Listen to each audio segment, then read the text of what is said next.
ನಿಮ್ಮ ಹಳೆ ಒಡವೆನ ಅಧಿಕ ಬೆಲೆಗೆ ಮಾರಬೇಕೆ? ಅಟಿಕಾಗೆ ಕಾಲ್ ಮಾಡಿ 8803003000. Attica gold company.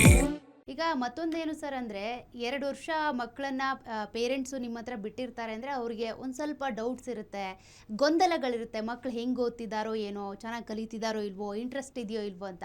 ಹಾಗಾಗಿ ಮಕ್ಕಳ ಪ್ರೋಗ್ರೆಸ್ ರಿಪೋರ್ಟನ್ನು ಪೇರೆಂಟ್ಸಿಗೆ ಕೊಡ್ತೀರಾ ಹೇಗೆ? ಖಂಡಿತ ಮೇಡಮ್, ತುಂಬ ಒಳ್ಳೆ ಕ್ವಶನ್ ಇದೆ. ತುಂಬ ಪೇರೆಂಟ್ಸ್ಗಳಿಗೆ ಡೌಟ್ ಇರ್ತದೆ.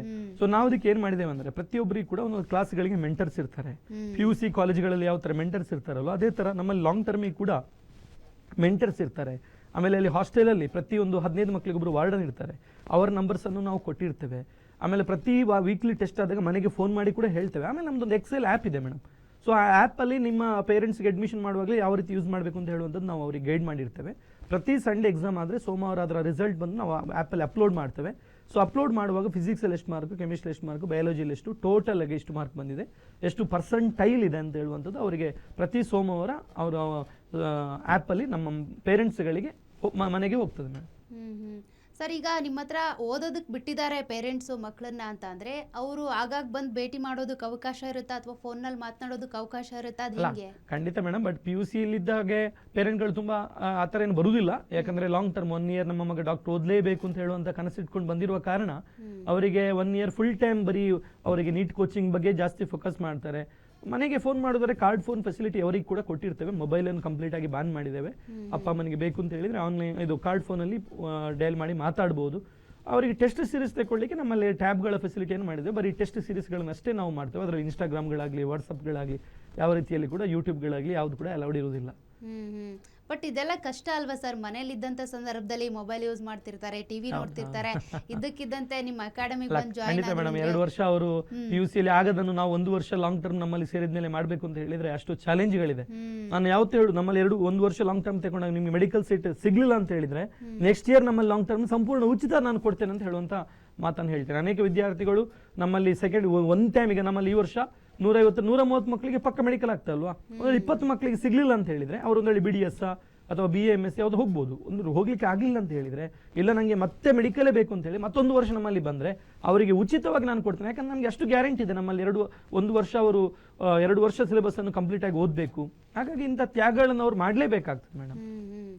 ಸರ್, ಈಗ ಒಂದು ಸ್ಟೂಡೆಂಟು 300ಗಿಂತ ಕಮ್ಮಿ ಮಾರ್ಕ್ಸ್ ತೆಗೆದಿರ್ತಾರೆ, ತುಂಬ ಅವರೇಜು, ಬಟ್ ಡಾಕ್ಟರ್ ಆಗಬೇಕು ಅನ್ನುವಂಥ ಡ್ರೀಮ್ ಇರುತ್ತೆ. ಅವ್ರನ್ನ ಹೆಂಗೆ ತರಬೇತಿ ಮಾಡಿ? ಅಲ್ಲ ಮೇಡಮ್, ಒಬ್ಬ 90 ಮಾರ್ಕ್ ತೆಗ್ದವ 600 ತೆಗಿಲಿಕ್ಕೆ ಆಗ್ತದೆ ಅಂತ ಹೇಳಿದ್ರೆ, ಪ್ರವಣಿಗೆ ಈಗ ಜಿಪ್ಮಾರ್ಗೆ ಲಾಂಗ್ ಟರ್ಮ್ ಅಲ್ಲಿ ಓದಿ ನಮ್ಮಲ್ಲಿ ಜಿಪ್ಮಾರ್ಗೆ ಆಗ್ತದೆ ಅಂತ ಹೇಳಿದ್ರೆ 300 ತೆಗ್ದವನಿಗೆ ಏನು 600 ತೆಗಿಲಿ ತುಂಬ ಈಸಿ, ಏನು ಕಷ್ಟ ಇಲ್ಲ. ಬಯಾಲಜಿ ಅಂತೂ 10th CRT ಬರುವಂಥದ್ದು. 360ಯಲ್ಲಿ ಖಂಡಿತ ಕೂಡ ಮನಸ್ಸು ಮಾಡಿದರೆ ಒಂದು 340 ತೆಗಿಬಹುದು. ಕೆಮಿಸ್ಟ್ರಿ ಕೂಡ ಅಷ್ಟೇ, ಒಂದು ಮನಸ್ಸು ಮಾಡಿದರೆ 180 ಮಾರ್ಕಲ್ಲಿ ಕೆಮಿಸ್ಟ್ರಿಯಲ್ಲಿ ಒಂದು ಕಮ್ಮಿಯಲ್ಲಿ ಕೂಡ 150 ಸ್ಕೋರ್ ಮಾಡ್ಬೋದು, ಏನು ಕಷ್ಟ ಆಗೋದಿಲ್ಲ. ಫಿಸಿಕ್ಸ್ ಸ್ವಲ್ಪ ಕಷ್ಟ ಅಂದ್ಕೊಳ್ಳಿ ಮಕ್ಕಳೇ, ನಿಮ್ಗೆ ಕಷ್ಟ ಫಿಸಿಕ್ಸ್, ನಾವು ನಮ್ಮಲ್ಲಿ ಬನ್ನಿ ನಿಮಗೆ ನ್ಯೂಮರಿಕಲ್ಸ್ನಲ್ಲೇ 1 to 1 ಬೇಸಿಕ್ನಲ್ಲೇ ಹೇಳಿಕೊಡ್ತೇವೆ. 100 ಅಂತೂ ಸ್ಕೋರ್ ಮಾಡ್ಬೋದು. ಆಯ್ತಲ್ಲ, 600 ಪ್ಲಸ್ ಈಸಿಯಾಗಿ ಆಯ್ತಲ್ವ, ಏನು ಕಷ್ಟ ಇದೆ 600 ಎಬೋ ಸ್ಕೋರ್ ಮಾಡಲಿಕ್ಕೆ. ಕರೆಕ್ಟಾಗಿ NCERT, ಕರೆಕ್ಟಾಗಿ ನಿಮ್ಮ ಸಂಡೇ ಎಕ್ಸಾಮ್ಸನ್ನು ಸೀರಿಯಸ್ ಆಗಿ ತಗೊಳ್ಳಿ, ನಮ್ಮ ಸ್ಟಡಿ ಮೆಟೀರಿಯಲ್ ರೆಫರ್ ಮಾಡಿ, ನಮ್ಮ ಎಕ್ಸಾಂಪ್ಲರ್ ಬುಕ್ ಓದಿ, ಆಮೇಲೆ ಪ್ರಿವಿಯಸ್ ಇಯರ್ ಕ್ವಶನ್ಸ್ ಓದಿ, ಖಂಡಿತ 600 ಪ್ಲಸ್ ಸ್ಕೋರ್ ಮಾಡ್ಬೋದು. ಯಾರಿಗೆ ಕೂಡ ಸ್ಕೋರ್ ಮಾಡ್ಬೋದು. ಯಾಕಂದರೆ ನೀಟ್ ಅಂತ ಹೇಳುವಂಥದ್ದೇನು ಕಬ್ಬಿಣದ ಕಡಲೆ ಅಲ್ಲ, ಅಥವಾ ಬೇರೆ ಎಕ್ಸಾಮ್ಸ್ ಥರ ಅಲ್ಲ. ಕಂಪ್ಲೀಟ್ ಆಗಿ ಒಂದು ಸಿಲೆಬಸ್ ಇರ್ತದೆ. ಕಂಪ್ಲೀಟ್ ಆಗಿ ನಮ್ಮ NCERT ಬಿಟ್ಟು ಬೇರೆ ಹೊರಗಿಂದ ಕೇಳುವುದಿಲ್ಲ ಅವರು. ಹಾಗಾಗಿ ಒಂದು 720ಗೆ 720 ಸ್ಕೋರ್ ಮಾಡಲಿ ಸ್ವಲ್ಪ ಕಷ್ಟ ಆಗ್ಬೋದು. ಈಗ ನಮ್ಮಲ್ಲಿ ಈ ವರ್ಷ ಮೌರ್ಯ ಅಂತ ಹೇಳಿದ, ಖಂಡಿತ ಅವನಿಗೆ 720 ಸ್ಕೋರ್ ಮಾಡುವಂಥ ಕೆಪಾಸಿಟಿ ಇತ್ತು, ಅವನಿಗೆ ಬರಲೇಬೇಕಿತ್ತು. ಅಷ್ಟು ಎಕ್ಸಾಮ್ ಹಾಲ್ ಹೊರಗೆ ಬಂದ ಮೇಲೆ ಎಲ್ಲ ಕ್ವಶನ್ ಸ್ಟಿಕ್ ಮಾಡಿದ್ದಾನೆ, ಗೊತ್ತಿತ್ತು. ಬಟ್ ಅಲ್ಲಿ ಎಕ್ಸಾಮ್ ಹಾಲಿಗೆ ಹೋದಾಗ ಅಷ್ಟು ಪ್ರೆಷರ್ ಇರ್ತದೆ, ಅಷ್ಟು ಟೈಮಲ್ಲಿ ನಾವು ಮುಗಿಬೇಕು ಅಂತ ಹೇಳುವಂಥ.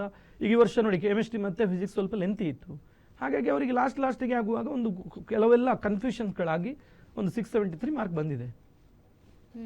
ಸರ್, ಈಗ ನಾವು ಕಮ್ಮಿ ಮಾರ್ಕ್ಸ್ ತೆಗೆದವ್ರ ಬಗ್ಗೆ ಹೇಳಿದ್ವಿ, ಅದೇ ರೀತಿಯಾಗಿ 450 ಮಾರ್ಕ್ಸ್ ತೆಗೆದಿರ್ತಾರೆ ಅನ್ಕೊಳ್ಳಿ, ಅವ್ರ ಇಂಪ್ರೂವ್ಮೆಂಟ್ ಹೆಂಗಿರುತ್ತೆ? 450 ನಾವು ಈ ವರ್ಷ ಉಚಿತ ಶಿಕ್ಷಣ ಕೊಟ್ಟಿದ್ದೇವೆ ಮೇಡಮ್. ಯಾರಿಗೆ ನೀಟಲ್ಲಿ 450 ಎಬೋ ಬಂದಿದೆ ಅಂದ್ರೆ ಬೇರೆ ಕಾಲೇಜಿನಲ್ಲಿ 450 ಎಬೋ ಸ್ಕೋರ್ ಮಾಡಿದ್ದಾರೆ, ಅಥವಾ 97 ಎಬೋ ಥಿಯರಿಲಿ ಮಾರ್ಕ್ ತಗೊಂಡಿದ್ದಾರೆ, ಅವರು PUC ಎಕ್ಸೆಲ್ಗೆ ಬಂದ್ರೆ ಅವ್ರಿಗೆ ಸಂಪೂರ್ಣ ಉಚಿತ ಶಿಕ್ಷಣವನ್ನು ನಾವು ಕೊಡ, ಅಂದ್ರೆ NEET long term excel NEET long term ಗುರುವಾಯೂನ್ಕೆರೆಗೆ ಬಂದ್ರೆ ಅವರಿಗೆ ಸಂಪೂರ್ಣ ಉಚಿತ ಶಿಕ್ಷಣವನ್ನು ನಾವು ಕೊಟ್ಟಿರುವಂಥದ್ದು ಮೇಡಮ್. 470 ಇದು 97% ಎಬೋ, ಆಮೇಲೆ 450 ಎಬೋ ತೆಗೆದ್ರೆ ನಾವು ಸಂಪೂರ್ಣ ಉಚಿತ ಶಿಕ್ಷಣವನ್ನು ಕೊಟ್ಟಿದ್ದೇವೆ. ಯಾಕೆಂತ ಹೇಳಿದ್ರೆ ಅವ್ನು ನಿಜವಾಗಿ ಅವನಿಗೆ ಮೆಡಿಕಲ್ ಸೀಟ್ ಈ ವರ್ಷವೇ ಆಗಬೇಕಿತ್ತು. ಅವನಿಗೆ ಅವನೇನೋ ಎಕ್ಸಾಮ್ ಲೆಂತಿ ಇದ್ದೋ, ಅಥವಾ ಎಕ್ಸಾಮಲ್ಲಿ ಟೈಮ್ ಸಾಕಾಗದೆಯೋ, ಅಥವಾ ಏನೋ ಒಂದು ಅವನಿಗೆ ಬೋರ್ಡ್ಸ್ಗೆ ರೆಡಿಯಾಗಿ ನೀಟಿಗೆ ರೆಡಿ ಆಗಲಿ ಅಂತ ಹೇಳುವ ಕಾರಣಕ್ಕಿರ್ಬೋದು. ಅಂಥ ವಿದ್ಯಾರ್ಥಿಗಳಿಗೆ ನಾವು ಒಂದು ಸಮಾಜ ಸೇವೆ, ನಮ್ಮಲ್ಲಿ ಎಕ್ಸೆಲ್ ಬೆಳಕು ಅಂತ ಹೇಳುವಂಥ ಒಂದು ಕಾರ್ಯಕ್ರಮ ಇದೆ. ಈ ಎಕ್ಸೆಲ್ ಬೆಳಕು ಕಾರ್ಯಕ್ರಮದ ಮುಖಾಂತರ ಯಾರಿಗೆ ಈ ವರ್ಷ ಮೊನ್ನೆ ನೀಟ್ ಎಕ್ಸಾಮಲ್ಲಿ ರೀನೀಟಲ್ಲಿ 450 ಎಬೋವ್ ಸ್ಕೋರ್ ಮಾಡಿದಿರಿ ಅಥವಾ ಬೋರ್ಡ್ಸಲ್ಲಿ 97 ಎಬೋವ್ ಸ್ಕೋರ್ ಮಾಡಿದಿರಿ, ಅಂಥ ವಿದ್ಯಾರ್ಥಿಗಳಿಗೆ ಎಕ್ಸೆಲ್ ನೀಟ್ ಲಾಂಗ್ ಟರ್ಮ್ ಗುರುವಾಯೂನ್ಕೆರೆಯಲ್ಲಿ ಸಂಪೂರ್ಣವಾಗಿ ಉಚಿತ ಶಿಕ್ಷಣವನ್ನು ನಾವು ಕೊಡ್ತಾ ಇದ್ದೀವಿ. ಸರಿ, ಡ್ರಾಪ್ ತಗೊಳ್ಳೋದು ರಿಸ್ಕ್ ಆಗುತ್ತಾ ಹೇಗೆ ಮೇಡಮ್?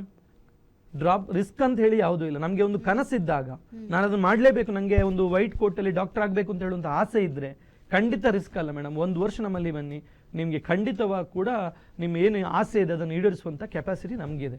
ಬಟ್ ನಮಗೆ ಖಂಡಿತ ನಮಗೊಂದು ಡ್ರೀಮ್ ಇರಬೇಕು, ನಾನು ಡಾಕ್ಟರ್ ಆಗಲೇಬೇಕು ಅಂತ ಹೇಳುವಂಥ ಹಠ ಇರಬೇಕು. ಅಂಥ ವಿದ್ಯಾರ್ಥಿಗಳಿಗೆ ಖಂಡಿತ ಎಕ್ಸೆಲ್ ಗುರುವಾಯೂನ್ಕೆರೆ ಸಹಕಾರ ಮಾಡ್ತದೆ.